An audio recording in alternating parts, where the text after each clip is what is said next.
Welcome to Association Edge, brought to you by Kelly Dando Consulting. Here we share practical advice, smart strategies, and proven tips for leading boards, managing associations, and growing stronger organizations. Whether you're a board member, a volunteer, or an association professional, you'll find insights to help you lead with confidence and make an impact. This is your edge in association management. Let's get started. Hello, everyone. Welcome to another episode of Team Talk Tuesday. Today, we have a full team with us, which is super exciting. So we have myself, Kelly, we have Emily and Jamie joining us, and Natalie and Brenda. And so I'd like to take a few minutes to let Natalie and Brenda introduce themselves. Our topic today is going to be about events. And so it only makes sense that we have several team members talking about what we see for different clients. Natalie, would you like to get us started? Sure. Hi, everyone. My name is Natalie Groff. I've been working with Kelly Dando for about 3.5 years now. And before that, I have over a decade of experience working in both the nonprofit and corporate sectors in association management and across several industries. So I've been planning events and helping associations for a long time. And I'm excited to go over this with you guys today. Brenda? Hi, I'm Brenda Schertz, and I've been working with Kelly and her team for just over a year now. And I retired from the construction industry after about 40 years of working in Treasury. So I've been involved in associations most of my career. So I enjoy doing this full time now. So Brenda brings an exciting twist to our team because she has served on our clients' boards, which I think is a really interesting combination when she helps clients because she's been in their seats. So I think she brings a lot of great feedback, as does Natalie. So let's start with our first topic, which is just general events. What are we seeing for drawing larger crowds? What are we seeing not drawing larger crowds? What are trends we're seeing right now in events? Who wants to get us started? I'll start. Go ahead. Or go ahead, Natalie. So I looked back through the events that we've had just in the last 6 months or so, and some of the biggest events that I've seen have really been panels, CFO panels, any kind of a panel where members of the actual association participate on the panel. I think those are always widely attended. CFO panels, people want to hear from leadership on what's working in their organizations. And then I think anything that's like economic activity in the region, economic outlook, those are always pretty widely attended. To me, things that aren't working are anything that's kind of tax related has not taken off very well. Those have been pretty slow. And really kind of like late afternoon happy hours have not done well lately, which I think is pretty surprising, but they just don't seem to take off at this point. Do you guys think that's a generational thing? Because I feel like 10 years ago, those late happy hours did really well.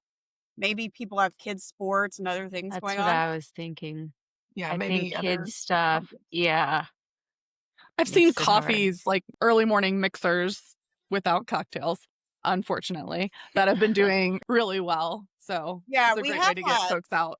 We've had more breakfast meetings recently, I feel like, than what we've seen in the past. Natalie, what are you seeing? I've definitely seen a trend of moving towards breakfast or lunch meetings. I think a big part of that too is the longer the day goes on, people get wrapped up in things, and sometimes it can be hard to get away at the end of the day versus knowing that you can like be at a breakfast first thing in the morning. So I think that is a big part of it.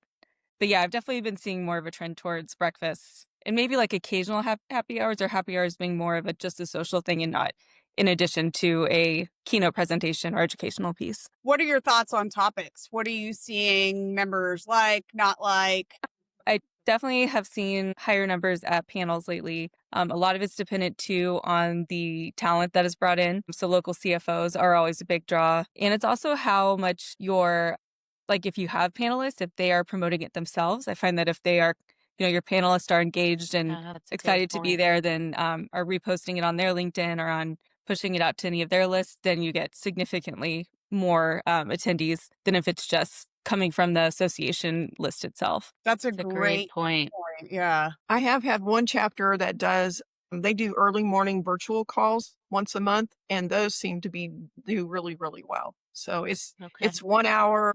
You have to pick your topic well, but they seem to get a lot of good participation in those. What are we seeing in virtual attendance versus in-person attendance? Do you all think there's a difference when we do it online versus in person? I've seen a definite swing back towards in person. And I've Yeah. seen mostly at this point virtual trending more towards either like speakers that wouldn't be able to be in person. So if you can get someone that normally you wouldn't be able to, or is more of like kind of general open free events to get people to just learn more about the organization and then hopefully, be able to come to a meeting in person in the future. I've Yeah. also seen almost like hybrid events have pretty rare these days.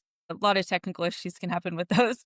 So I've seen a big trend away from hybrid events as well. I haven't had any hybrid events either. I And I only have the one chapter that's doing virtual. Everybody else is in person.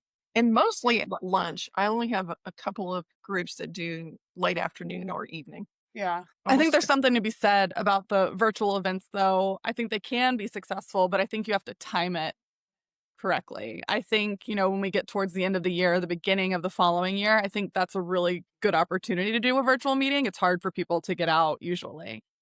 Mhm. So I have a client that I'm working with that'll do a large virtual event, possibly with other chapters that are in the region, to draw as many people as possible. Yeah. Are we seeing partnership with different associations or no? I mean, what are we seeing in that? I definitely am.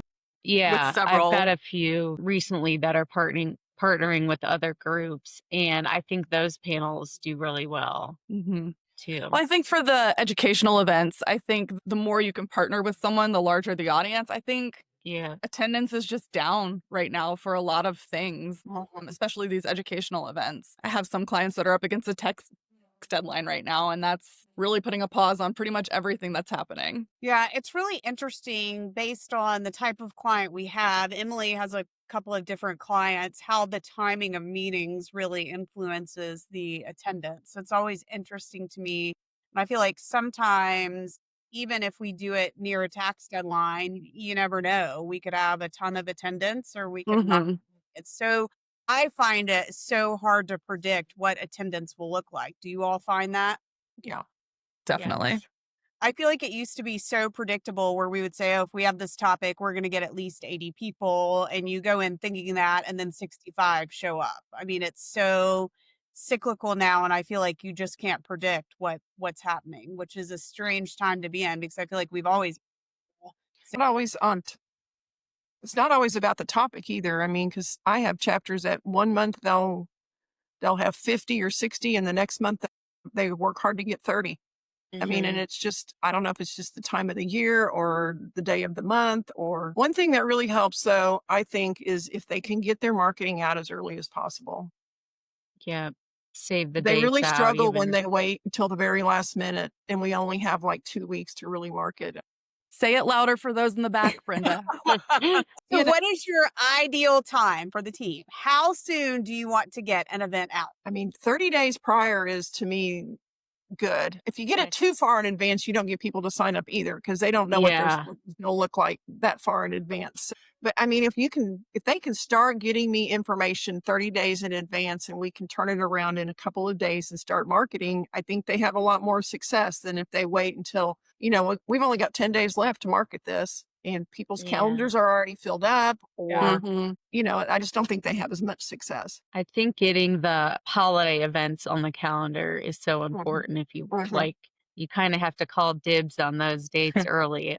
I mean, I would say normally 4 to 6 weeks, but for Mhm. the holiday stuff, if you can get a date on the calendar now and get that out, I think that's helpful. Do you I'm all going to go ahead and say I like a whole year of events. Yeah, I was mapped out. waiting. Yeah. That was going to be Yeah. my answer. But do you think that helps? Do you think that publishing the Yes. calendar a year out helps? Yeah. Yeah. I do think it helps. But prior to what someone was saying earlier is that if you open registration for events too early or, all at the beginning of the year, you'll get a lot of no-shows because people will sign up 2 months in advance with full intentions to go. And then, a lot of people They don't, don't cancel. especially if it's if it's free for members or if it's like a lower Mhm. priced event. I think it just doesn't occur to people that they should actively cancel their registration. And then often we're end up paying for them to not attend. So I think it is good to have your calendar published, but Yeah. opening registration for each event kind of within succession of each other or 4 to 6 weeks ahead. That's a really good point. One thing I've started doing for a lot of my chapters is sending an email the day before, just reminding people that, hey, you Mhm. signed up for this event and here are the details. And because I think sometimes people just get busy and they don't put it on their calendar. They think they're just going to remember and they don't. And then I think that helps with no shows. What's everybody's take on calendar invites? So I have some chapters that send a calendar invite even if you haven't signed up, they want it on your calendar, which then that can sometimes lead to people not registering. They accept the calendar invite, but don't register. Or some where you send the calendar invite after they registered. What do you guys see with that? And what do you think is most helpful? I think the best thing to do is have an option for people to easily add it to their own calendar. Either you can Mhm. send it in an email, like with the email invitation, even if they don't register. Sometimes there's still an option to add it to your calendar with a reminder to register. I think if you are sending the calendar invite automatically to people, it can feel a little like invasive to people sometimes. Or, they click yes, they register, but then it doesn't matter how many times you send a reminder, like, please register on the website. A lot of people won't. And then your numbers can kind of get off. But I Yeah. definitely think, and also after registering, if you get your confirmation email, there needs to be like a link in there to add it to your calendar immediately as well. Yeah. I'm not sending any calendar invites. Calendar I haven't invite. done any of that with my chapters. Okay. I will get on my soapbox for this one because you know how I feel about this one. I think it's great if you are open to having walk ins. I think if the chapter doesn't want walk ins, it's probably not the best idea because I can put in the subject line, you must RSVP, you are not prepared, and they still will not register. They will just Yeah. show up and be like, well, it's on my calendar. So, I mean, we do use platforms that send the calendar request. AdMe is one of them. Mhm. So what other platforms do you all see? Natalie, have you used any besides AdMe that will send that link to the calendar request after you register? Constant Contact will Okay. when you get your Mhm. confirmation email. And a Wix actually, like if you send an event through Wix events, we'll do it too. Sometimes Okay. they're limited to only, I found that occasionally they can be limited to only Google calendar invites, which can be Oh, tough because a lot of people use Outlook. yeah. So that's just something to keep an eye out for. And usually there are like third-party apps you can include. Yeah. Some are free, some you pay for to be able to send Outlook to. But I have Yeah. noticed a trend towards just Google invites being most available, which is interesting. Yeah, that is. That's pretty frustrating when most of the business community uses Outlook. So, what are some lessons learned that we've had from our events? Have any of you had anything you've done that you've said, oh, I'll never do that again? Or things that you're like, wow, that's a really good idea. We should tell that to everyone. I think a lot of this for me interestingly, I've found has been location dependent. What works for a New York City chapter will not work for one in a smaller, more rural area. For instance, like in New York City, people are really uh, looking for good venues. Like, even if the events are expensive, they want better food at events. They want it to be in a very convenient place. Yeah. Whereas at smaller chapters that maybe it's more of a social feel, they don't want to have to pay $100 to go to an event. They'd rather it be less expensive and not in a fancy venue and more of a focus just on like networking and education. Yeah. So I think, there's been some trial and error as we've gone to more in-person events to figure out what works for each region. Also, in a post-COVID, a lot of stuff has shut down, reopened. A lot of people have moved out of where they like more dense centers into like, are working part-time remote, like part-time from home. So you're not getting as many, especially in like big expensive areas, you're not getting as many people willing to just come into the city like maybe we used to. And that's where you kind of need to have like more to entice people to come to your Mhm. events. So I think a lot of that has just been trial and error of like what works for each area. Like I said, I think having a lot of participation from boards on pushing the events, on getting panelists that they are like acquainted with, that they know will be like bring good energy and also help promote is helpful. So I love that you brought up pricing because Natalie and I have had lots of conversations about one particular region that is able to price their events really higher than what we can get anywhere else. Are you all seeing post COVID pricing being up, pricing being down? And that applies to what we're paying for too. Are we seeing hotel prices? I have seen for conferences, hotel prices have gone up a ridiculous amount to the point where Mhm. it's like I'm in the wrong industry at this point. So what are you all seeing? 100% food and beverage will always go up, but I feel like Coffee it's unaffordable. Yeah. yeah, it's become pretty ridiculous how much more expensive we're paying for food. I think some of our clients are really good about keeping the pricing on par of what we're spending so they can make a little money off of it. But I worry about some who haven't changed their prices in 5, 10 plus years. I've seen a trend back towards increasing annual dues for members Mm-hmm. and including more free events as a result for members. But that mostly only works well if you have a very low cost way to do your like chapter meetings. Like I have one client in a pretty high cost of living area, but their chapter meeting venue is free. So their, monthly meetings are at a lower cost so they can accommodate a lot of people coming after only paying annual dues. Whereas in like another region where again we're charging $100 plus for an event, like that would the annual dues would have to be so high to offset that it wouldn't work. Yeah. But I think in some regions it works really well to move to more of that model because then it's also people just pay it once a year. They can get it reimbursed instead of feeling like you're paying over and over throughout the year. Yeah.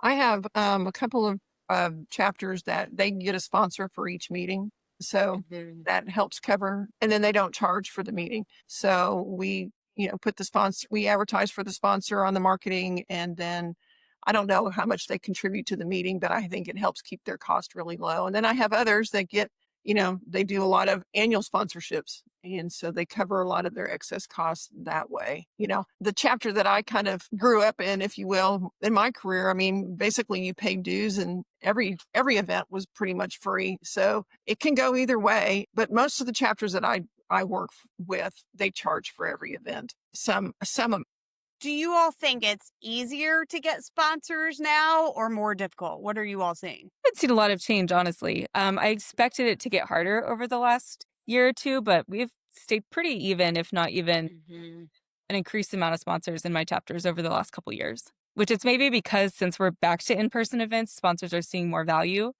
out of it versus when there was a lot of hybrid and virtual. Yeah. Because a lot of times sponsors want to be able to get up in front of the room and actually have someone talk to the group of people, provide swag, like some kind of giveaway at the event. So I actually think looking back, that probably is a big factor in it. Interesting. you got to give them some bang for their buck. Yeah. So, but I think you can hit them too hard too often too. So you have to kind of balance that out, especially if you're getting sponsors for every single event. That's something that we talked about in a previous episode, was making sure that we're trying to do bundled asks rather than turning around every other month and asking the same people the same thing. I think if we can be a little more strategic about those asks, we can give the bigger bang for the buck and not be constantly coming to them with our hands out. Right. Yeah. So as we wrap up, let's talk about, I have two really important questions. What is the most favorite event you have ever put on? Because this is always so intriguing to me as to what makes it your favorite. Natalie, let's start with you. Do you have a favorite event that you have ever planned, and what is it? Well, I'll give two answers. I would say my personally favorite, or just kind of like fun events. I like doing golf tournaments. I like that there's a lot of I do pieces that too. come together. People get really excited about them. People are just excited. They end up being fun. You get good pictures, and they usually sell pretty well. So I think those in general are fun. Recently this year, I planned one CFO panel that was fun because, again, we just had a lot of energy from the board, a lot of energy from the panelists. We sold out within 2 weeks of it being open. I had people emailing me for weeks asking if we could open more spots. So, that one we also, since we had the money and the ability to do it, we had some signage going. We were able to do a lot more to, promote the chapter as a result, and kind of just bring some overall energy to the chapter. So that one was also a lot of fun. I love that when we have more money to spend, to me, that makes it way more fun events because we have a really tight budget. The event's not really as fun to plan. Exactly. Brenda, what's your favorite one that you've seen? My favorite one that I've done in the last year since I've been on the team was probably the scholarship gala that we did down for CIM, Texas State University. I mean, it was fun because the planning committee was really involved. We had regular meetings. We kind of knew what the status was. We raised a ton of money. We gave away a ton of scholarships. Fun. Yeah. It was a big event. Students attended, faculty attended, and actually I got to go, which was a lot of fun. So it was a very elegant night. So I had a lot of fun helping to plan that. And then I agree with Natalie. I think the golf tournaments are tons of fun. There's a Yeah. lot of energy. I think we have good tools around planning those. They're a lot of fun. I think Fun. personally, my favorites are galas because I really love Yeah. like when we have photo booths and when we get to do all the fun stuff associated and we have giveaways. So one of our clients is giving away cookies that are monogrammed. I think that's so fun. Yeah. Emily, what about you? What are your favorites? I was going to say, just to Brenda's point, it's so fun when you get to go to the event and see it all come together. So that's kind of my favorite. I got to go to a golf tournament earlier this year with one of the groups, and it was a lot of fun. People are just relaxed at the golf tournaments, and everybody has a good time. So I think golf tournaments are my favorite too. Well, and it's so fun to actually meet the people that you're working Yeah. with, Yeah. and get to know them a little bit and, put faces and names together and just all that kind of stuff. It just makes it extra special. And, we're getting ready to start planning the next one and it's going to be super fun. Good. Jamie, what about you? What's your favorite type of event? Oh, goodness. Well, my life before this was very much focused on fundraising. So Mhm. galas were always a big hit. You had to be able to keep it fresh, though. I think that's a challenge that a lot of people have. Yeah. I think there was probably about 12 years of my life where I was on back to back to back gala. I think if you have a strong group that's helping you, a volunteer group, a committee, Mhm. Mhm. that is really the secret sauce right there. It's not something that one person can do by themselves, but strong volunteers can really make the world of a difference. Golf tournaments are really great though, because I have found, I don't know about you all, but the golf folks, like the golf pros, the people that are at the courses, man, do they love to plan stuff. And I'm like, here, have it, have fun. Take the list. Yeah. Yes, yes. And then I show up and everybody's like, wow, you did a great job. I'm like, thank you.